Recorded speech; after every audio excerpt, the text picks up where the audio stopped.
Fala, leitores da Bíblia. Hoje a gente vai ler Marcos capítulo 9. Dizia-lhes ainda: em verdade vos afirmo que dos que aqui se encontram, alguns há que de maneira nenhuma passarão pela morte até que vejam ter chegado com poder o reino de Deus. Talvez Jesus tenha dito essas palavras para dizer que algumas daquelas pessoas não morreriam antes da manifestação tremenda da sua ressurreição, o poder de Deus em ressuscitá-lo de entre os mortos, né? De fato, aquelas pessoas, eu não sei aqui qual seria o momento, se no primeiro, segundo ou terceiro ano do ministério de Jesus, talvez um pouco no início, enfim, ainda teria um tempo até chegar nesse dia, e muitas pessoas veriam de fato a manifestação gloriosa do poder de Deus. Com certeza Jesus não estava falando da sua segunda vinda, mas sim do poder maravilhoso de Deus exercido em Cristo, fazendo-o ressuscitar dos mortos, né? 6 dias depois, tomou Jesus consigo a Pedro, Tiago e João e levou-os sós à parte a um monte. Foi transfigurado diante deles. As suas vestes tornaram-se resplandecentes e sobremodo brancas, como nenhum lavandeiro na terra as poderia alvejar. Apareceu-lhes Elias com Moisés, e estavam falando com Jesus. Então Pedro, tomando a palavra, disse: Mestre, bom é estarmos aqui, e que façamos 3 tendas, uma será tua, outra para Moisés e outra para Elias. Pois não sabia o que dizer por estarem eles aterrados. A seguir veio uma nuvem que os envolveu, e dela uma voz dizia: Este é o meu filho amado, a ele ouvi. E de relance, olhando ao redor, a ninguém mais viram com eles, senão Jesus. Essa visão, essa manifestação que houve ali num monte,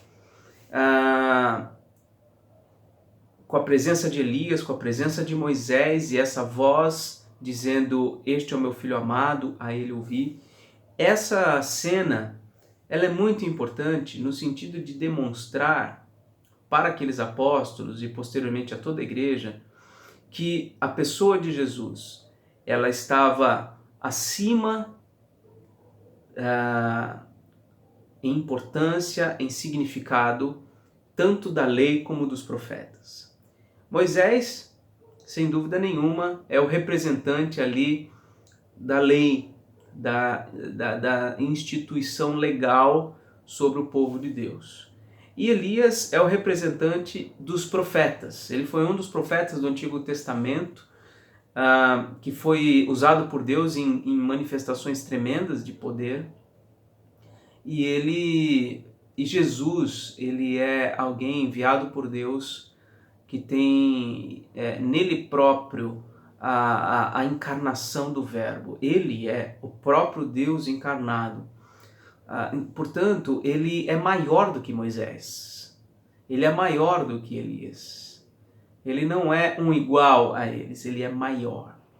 Por isso essa voz do céu ratificando essa verdade tão maravilhosa. Isso foi importante na vida desses 3 discípulos, Pedro, Tiago e João, e consequentemente para toda a comunidade apostólica e posteriormente a toda a igreja também, né?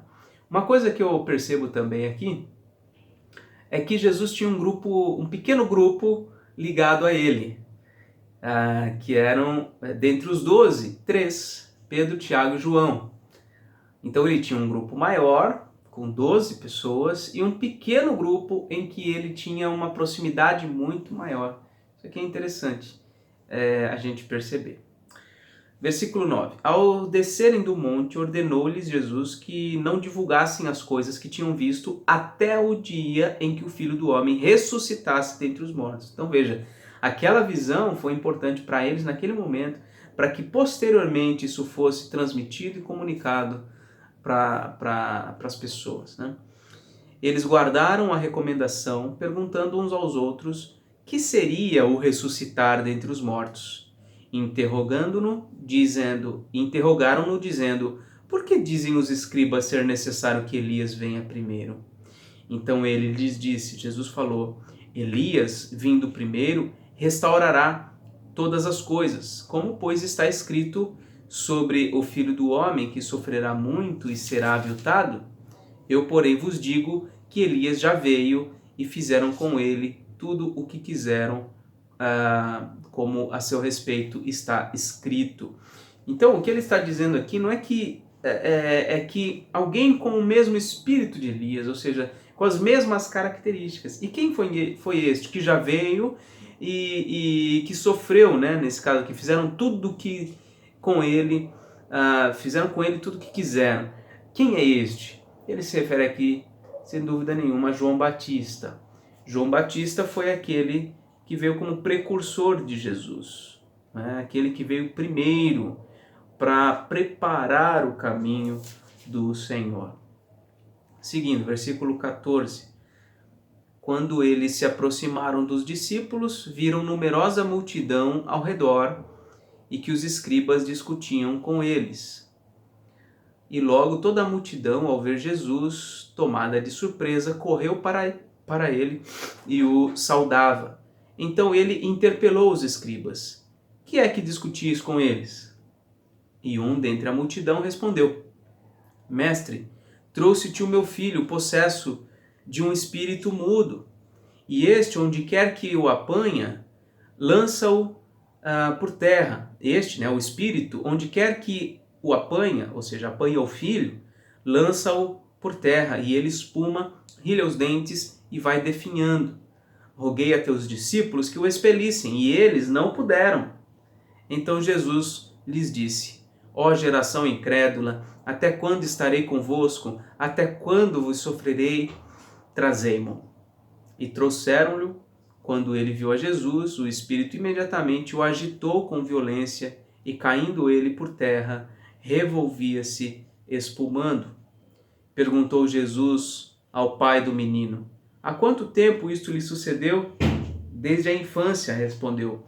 E muitas vezes o tem lançado no fogo e na água para o matar, mas se podes alguma coisa, tem compaixão de nós e ajuda-nos. Ao que lhe respondeu Jesus, se podes, tudo é possível ao que crê. E imediatamente o pai do menino exclamou com lágrimas, eu creio, ajuda-me na minha falta de fé. Vendo Jesus que a multidão concorria, repreendeu o espírito imundo, dizendo-lhe, espírito mudo e surdo, eu te ordeno, sai deste jovem e nunca mais tornes a ele. E ele, clamando e agitando-o muito, saiu, deixando-o como se estivesse morto, a ponto de muitos dizerem, morreu. Mas Jesus, tomando-o pela mão, o ergueu e ele se levantou. Quando entrou em casa, os seus discípulos lhe perguntaram em particular, por que não pudemos nós expulsá-lo? Respondeu-lhes, esta casta não pode sair, senão por meio de oração e jejum. Então aqui uma expressão terrível da manifestação demoníaca na vida de um jovem que desde a infância era atormentado por esse espírito imundo. E Jesus, com o seu poder, com a sua palavra, ele liberta aquele jovem, ele traz alívio espiritual e físico, consequentemente também, porque aquele jovem sofria muito, né, pelo poder ali demoníaco.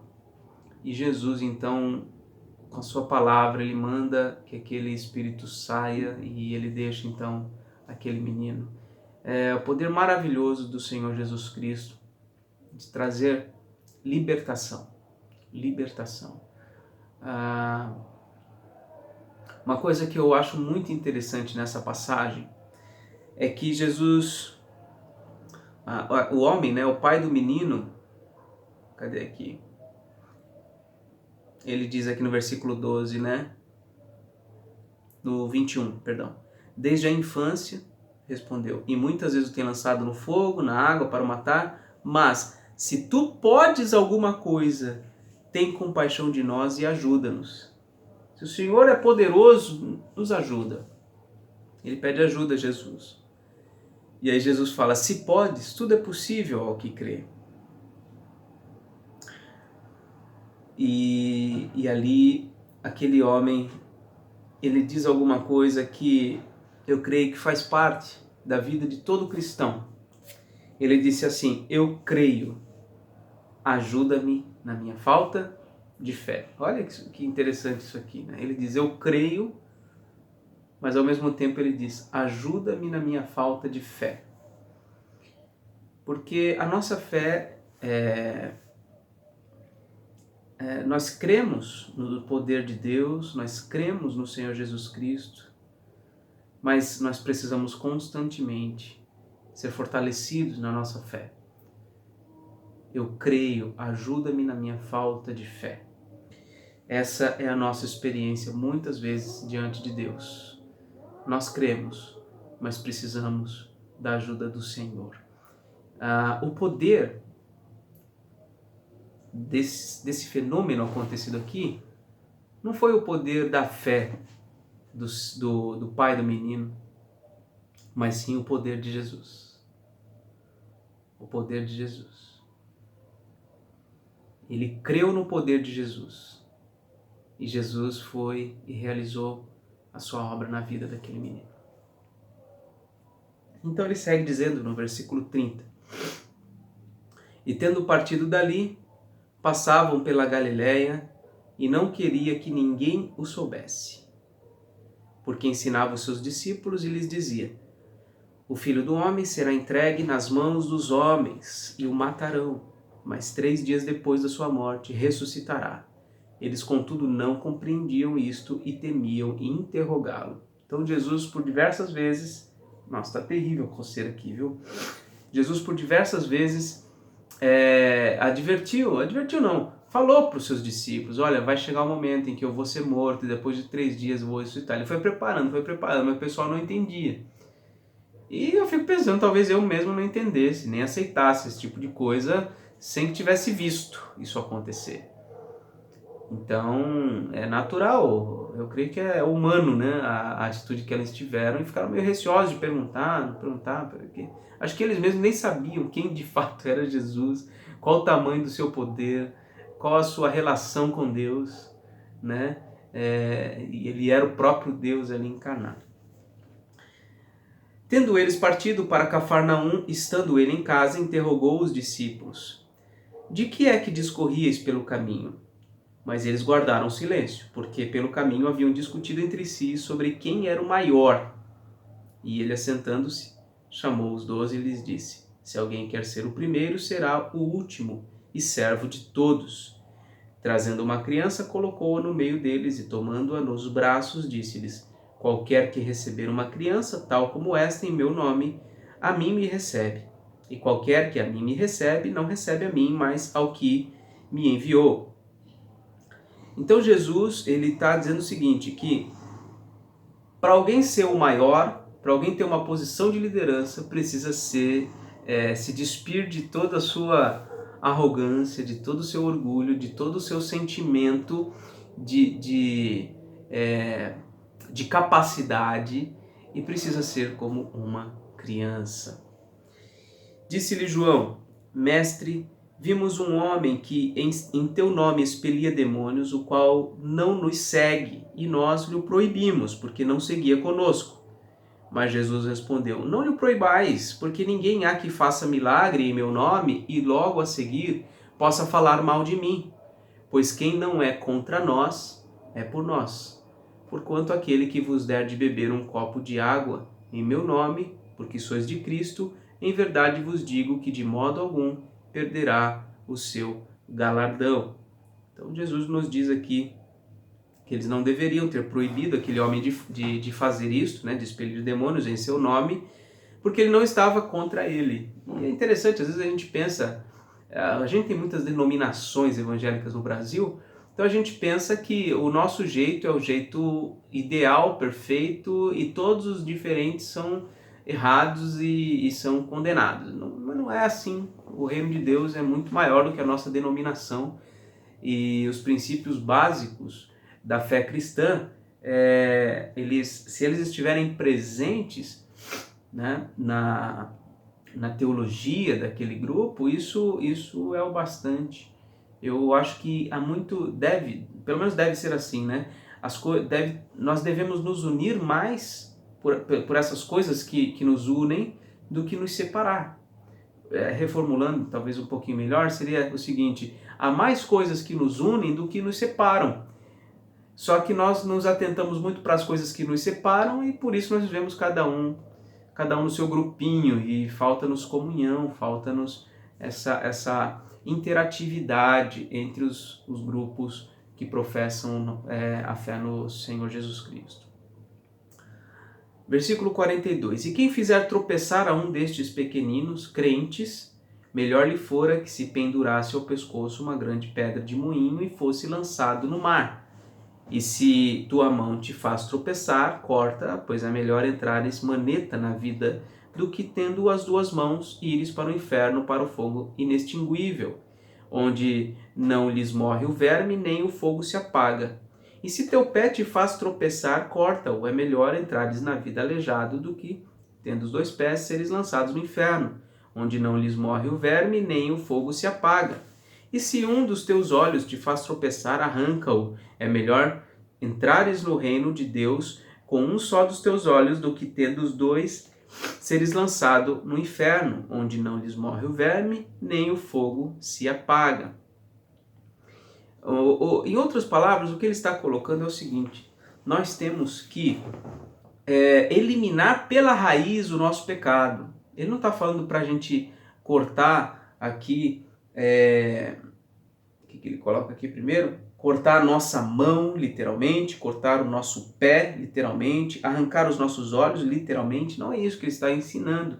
Ele está dizendo que a gente tem que ser incisivo na eliminação do pecado da nossa vida. Se o nosso pecado é fazer alguém tropeçar, fazer alguns dos filhos de Deus tropeçarem, seria melhor nós termos uma pedra de moinho amarrada à nossa cabeça e sermos jogados ao mar. Né? Então, o pecado, ele é devastador. Né? Nós não podemos admitir o pecado na nossa vida, e principalmente quando o nosso pecado causa o mal para alguém, no sentido de desviar alguém do caminho da verdade. E por fim, o versículo 49, porque cada um será salgado com fogo, porque cada um será salgado com fogo. Bom é o sal, mas se o sal vier a tornar-se insípido, como lhe restaurar o sabor? Tende sal em vós mesmos e paz uns com os outros. Né?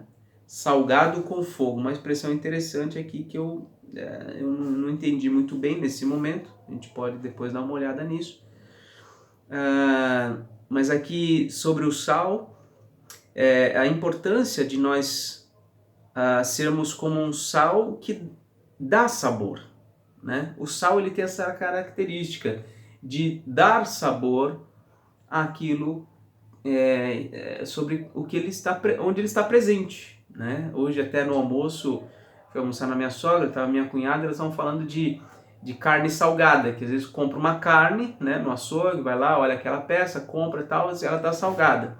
E aí precisa lavar, botar na água, sei lá o que, para tirar aquele sal. E tem alguns casos que é muito difícil você dessalgar uma carne, porque a coisa já está tão impregnada que não tem como tirar.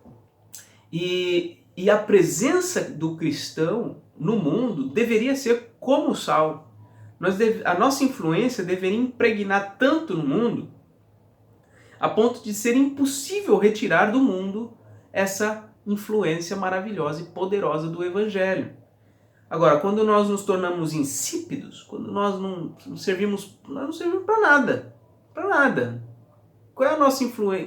Que influência nós teremos, né, se nós deixarmos de salgar? Não vai servir para nada, não tem como restaurar o sabor. Então ele está falando aqui, tende sal em vós mesmos, sejam boas influências, penetrem na sociedade, neste mundo, para deixar ali a influência do Evangelho, E eu já ouvi algumas histórias, né, de homens de Deus que passaram por alguns locais e séculos depois as pessoas ainda lembravam daquele servo de Deus pela pregação da palavra dele, pelo discipulado que ele fazia, pelo trabalho que ele fazia de corrigir naquela cultura os pecados, eliminar os pecados daquela cultura, enfim.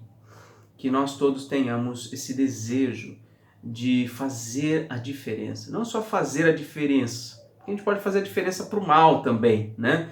Mas fazer a diferença no sentido de impregnar na sociedade o Evangelho de Jesus Cristo, para que Cristo seja glorificado na nossa vida e na vida das pessoas. Né? Porque diz, acho que em Mateus, que quando as pessoas virem as nossas boas obras, elas glorificarão a Deus, o nosso Pai. Bom, essa foi a leitura de hoje, Marcos capítulo 9, amanhã a gente continua, se Deus quiser. Um grande abraço e até mais.